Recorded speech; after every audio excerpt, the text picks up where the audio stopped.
Okay, so you basically have a business, you watch your TikToks and said, hire your children. You got 10 children, God bless your soul. They will be able to help you, right? Is it reasonable? You got to give them a job that anyone would do. Okay, even if it's cleaning up your office, but more, on a recurring basis, filing paperwork, stuffing envelopes. When I was a kid, we used to help my parents with envelope stuffing and, doing stuff like that. So you can hire your children.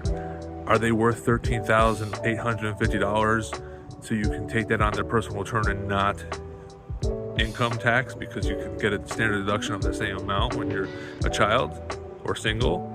Okay, so you got to have it reasonable. Yes, you can save a lot of money. There are some factors, whether if you're an S corp, you can't save on Social Security, but you'll still save on income taxes. If you're a 1065, it's got to be owned by both parents. There's criteria. Hire your kids if it's reasonable.